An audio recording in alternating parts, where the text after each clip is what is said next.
Hello everyone, Shri IAS academy में आपका स्वागत है। जैसा कि आप जानते हैं कि श्री आईएएस एकेडमी ने आंसर राइटिंग सीरीज की शुरुआत की है, जिसके अंतर्गत ऑलरेडी हमारे 220 पार्ट आ चुके हैं। ये हमारा पार्ट 221 है। तो अपने इस पार्ट में हम देखेंगे कि आपके द्वारा हमारे टेलीग्राम चैनल पर किस प्रकार का प्रश्न भेजा गया, उसे आपने किस तरीके से लिखा और वास्तव में आपको उसे किस तरीके से लिखने की आवश्यकता है। तो चलिए शुरू करते हैं। जैसा कि आप देख रहे हैं, ये प्रश्न आपके द्वारा हमारे टेलीग्राम चैनल पर भेजा गया। तो सबसे पहले हम आपके इस प्रश्न को पढ़ेंगे, फिर आपके उत्तर को पढ़ेंगे और देखेंगे कि वास्तव में इसे आपने कैसे लिखा है और इसमें किन किन बिंदुओं को ऐड करने की आवश्यकता है। काफ़ी अच्छा प्रश्न है। आपने लिखा है भारत, प्रश्न है आपका, भारत की काया पलट के लिए भारत सरकार ने नीति आयोग की स्थापना की थी। नीति आयोग के कार्य एवं भूमिकाओं का उल्लेख करते हुए इसके समक्ष आने वाली प्रमुख चुनौतियों पर चर्चा करें। काफ़ी अच्छा प्रश्न है। आपने उत्तर लिखा है भारत सरकार ने बदलती वैश्विक परिदृश्य और भारत के सतत विकास के साथ साथ देश को विश्व पटल पर एक प्रतिस्पर्धी देश बनाने के लिए योजना आयोग की जगह नीति आयोग की स्थापना की। यह आयोग इंडिया हब और थिंक टैंक के रूप में कार्य करने के लिए प्रतिबद्ध है, जिसका उद्देश्य सहकारी सहभागिता के आधार पर केंद्र एवं राज्यों के मंत्रियों एवं केंद्र शासित प्रदेशों के उपराज्यपालों के साथ साथ देश के शोध संस्थानों एवं विश्वविद्यालयों के विशेषज्ञों से मिलकर भारत के विभिन्न राज्यों के शक्तियों और कमजोरियों को परखते हुए उनके विकास के लिए नीतियां बनाना है। ये रणनीतिक दृष्टिकोण तथा दीर्घकालिक नीतियों के लिए फ्रेमवर्क का निर्माण करती है, जो नवोन्मेष एवं ज्ञान केंद्र के रूप में विकास करती है।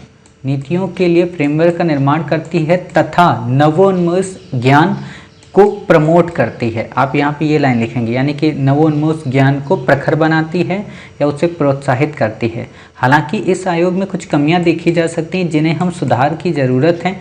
इसे संवैधानिक निकाय का दर्जा मिले, नौकरशाही को हावी होने से रोकना है, अर्थात संरचना में परिवर्तन की आवश्यकता है, मंत्रालयों के मध्य संघर्ष को दूर करने की आवश्यकता है। निष्कर्षतः ये कहा जा सकता है कि उन सारी कमियों के बावजूद भी नीति आयोग हमारे देश के हित के लिए उपयोगी है। देश की वास्तविक सफलता केंद्र राज्य समन्वय पर निर्भर करती है। आज का कोविड-19 की स्थिति में केंद्र राज्य की भूमिका को ही इस बीमारी से लड़ने में देश को सक्षम बना रही। पहली चीज़ तो ये कि आप जब भी आप पिक भेजें दोबारा, हमेशा आप लोग पिक्चर्स को क्लिक करने के बाद एक बार चेक कर लिया करें कि आपकी पिक ब्लर तो नहीं कर रही।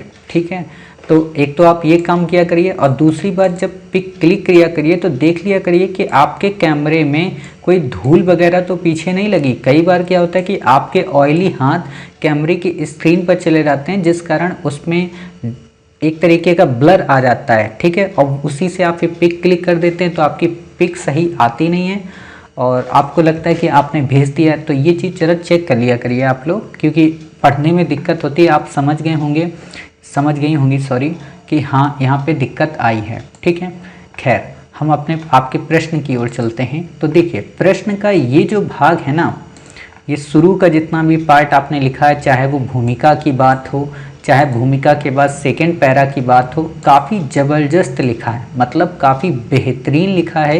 कहने का मतलब इतने कम शब्दों में आपने पूरी तरीके से गुंथित कर दिया कि नीति आयोग है क्या, विश्व स्तर पर इसका क्या योगदान है, इसका उद्देश्य क्या है, इसके जो कार्य हैं वो क्या हैं। ठीक है, लेकिन यहाँ पर आपसे थोड़ी सी शब्दावलियों को लेकर मिस्टेक हो गई, मतलब कि जो धारा का अंता प्रवाह आपने वहाँ पर रखा वो यहाँ पर नहीं बन पाया।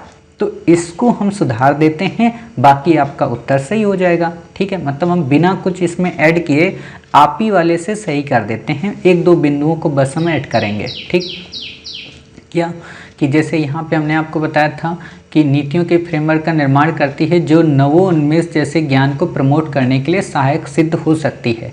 किंतु वर्तमान संदर्भ में नीति आयोग की प्रासंगिकता को लेकर प्रश्न चिन्ह उठाए जाने लगे हैं, या वर्तमान समय में राजनीतिक विश्लेषज्ञों ने इस आयोग के कृत कार्यों पर प्रश्न चिन्ह लगा दिया है। जैसे इसको संवैधानिक निकाय न मिल पाने के कारण इसमें एक तरीके से केंद्र का प्रभुत्व बना रहता है। दूसरा, नौकरशाही के हावी होने से इसकी जो संरचना है वो उतने अच्छे ढंग से प्रभावी रूप से वर्क नहीं कर पाती। तीसरा, यहाँ पर कई सारे मंत्रालयों के मध्य आपसी संघर्ष बना रहता है नीति नियम और सिद्धांतों को लेकर। अतः न केवल सरकार को बल्कि न्यायपालिका को इस चीज़ में हस्तक्षेप करते हुए उपयुक्त समस्याओं को दूर करने की आवश्यकता है। तभी हम आज़ादी की 75वीं वर्षगांठ पर एक न्यू इंडिया के संकल्प को कृत संकल्पित कर सकते हैं।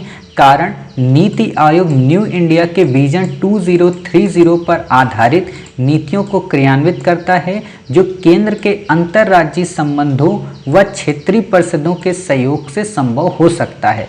अतः कोविड-19 की इस सिचुएशन में भी नीति आयोग अपनी प्रभावी भूमिका का निर्वहन तभी कर पाएगा जब उसे इस तरीके का संवैधानिक दर्जा प्राप्त हो जाए। समझ गए? ऐसी भी आप इस प्रश्न के निष्कर्ष को और उत्तर को संक्षिप्त करके लिख सकती हैं। क्लियर? और एक काम और कीजिए कि जैसे आपने यहाँ पे क्या किया ना, सारी विशेषताएं बता दी और सब कुछ क्या कर दिया, यहीं पे आपने कर दिया। आप ये भी कर सकती हैं कि इस पैरा को यहाँ पे ब्रेक कर लें, यहाँ से इस पैरा को इरेज कर दें और यहाँ से अपने इस पैरा को शुरू करें। तो क्या होगा कि ये आपका बहुत ही बेहतरीन पॉइंट है। तो इस पॉइंट को आप चाहेंगी तो नीचे निष्कर्ष में भी दे सकती हैं। क्लियर? तो इससे आपका उत्तर काफ़ी अच्छा हो जाएगा। चलिए, इतनी बातें हो गई। अब दूसरी जो बात जो आपने अच्छी की है वो क्या, कि आपने जो पहले से गलतियां करती आ रही थी पॉइंट को लेकर, उन्हें आपने बिल्कुल सही कर लिया है और बिल्कुल सही जगह पर इन्हें मेंशन किया है। ठीक है। दूसरी जो बात है अब आपको करना है, हालांकि आपने पिछले पार्ट में शायद आपने किया था या किसी पर्सन ने किया था, वो आपको भी करना है। क्या? अब आप यहाँ पे क्या करेंगे, जैसे ये लिखा है ना नीति आयोग, यहाँ पे लिखना नीति आयोग इंडिया हब और थिंक टैंक के कार्य के रूप में, यहाँ से आप शुरू करेंगे। तो जो इंडिया हब होगा ना और जो थिंक टैंक होगा, इसको आप अंडरलाइन कर देंगी। सहकारी सहभागिता को आप अंडरलाइन कर देंगी। ठीक है। फिर यहाँ पे देश के शोध संस्थानों विश्वविद्यालयों के विशेषज्ञों को अंडरलाइन कर देंगी। ठीक है।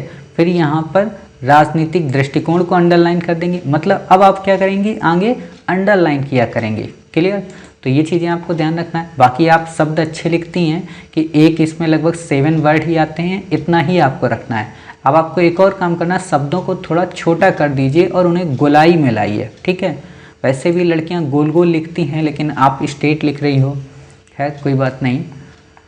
तो गोल अक्षर होने चाहिए। गोल अक्षर होते हैं तो हमारी स्पीड बनती है, जब हम स्ट्रेट लिखते हैं तो हमारी स्पीड नहीं बनती है। ठीक है। तो ये चीज़ें आप कर सकती हैं। बाकी हिंदी में थोड़ा सा आप सुधार लाइए, जैसा बीमारी है इसको सही से लिखिए। देखिए, जो वर्ड आपके गलत होते हो ना, जैसे मान लीजिए हमने इरेज कर दिया बीमारी, तब इस बीमारी को आप एक बार लिख लीजिए कहीं पे सही से। ठीक है। मान लीजिए गूगल पे तुरंत सर्च कीजिए बीमारी कैसे लिखा जाएगा, तो आप बीमारी इसको लिख लीजिए। और यह एक काम कीजिए, एक हिंदी का शब्दकोश डिक्शनरी आती है, छोटी सी आती है, उस पब्लिकेशन का मुझे नाम नहीं पता है, ऑक्सफोर्ड की आती है शब्दकोश, ब्लू कलर की होती है, मेरे पास है, मैं उसकी पिक्स भेज दूंगा। शब्दकोश नाम है उसका, किसी का भी आप ले लेंगे जाके, हिंदू कुंज वगैरह की हिंदी डिक्शनरी, वो डिक्शनरी आप कर लीजिए। अगर नहीं खरीद पा रही हैं तो आप एक ऐप डाउनलोड कर लीजिए किसी का भी हिंदी डिक्शनरी का, तो उसमें हिंदी के वर्ड आप देखते रहा करिए। सब लोगों के लिए कंपलसरी है जिनकी हिंदी काफ़ी वीक है। हालांकि हमने आपको एक बुक भेज दी है हिंदी वर्तनी सुधार से रिलेटेड, तो आप उसका भी उपयोग कर सकते हैं। क्लियर? और जब आप ये कर लेंगे तो यहाँ पे नीति आयोग की और भूमिका बता सकती हैं पर्यावरण के विकास को लेकर। हालांकि आपने सतत विकास के बारे में बता दिया है, तो एक तरीके से इसे इंक्लूड कर देता है। ठीक है। वर्तमान संदर्भ में केंद्र और राज्यों के बीच जो समस्याएं उत्पन्न हुई हैं, उसमें कैसे नीति आयोग एक समन्वय की भूमिका का निर्वहन कर सकता है, कैसे जो देश का विकास है अलग अलग राज्यों में, यानी कि विकास को लेकर जो इनइक्वालिटी है पूरे कंट्री में, उसको कैसे इक्वल बना सकता है, ये सारी चीज़ें आप भी बता सकती हैं यहाँ पे। क्लियर? तो उम्मीद है आपको समझ में आ गया होगा कि आपको अपने प्रश्न में किन किन बिंदुओं को ऐड करने की आवश्यकता है और कैसे अपने सेकेंड पैरा को या अपने सेकेंड पार्ट को स्ट्रॉन्ग करने की आवश्यकता है। क्लियर? तो मिलते हैं फिर आप ही के द्वारा भेजे गए एक नए प्रश्न के साथ। तब तक अपना ख्याल रखिए और स्वस्थ रहिए।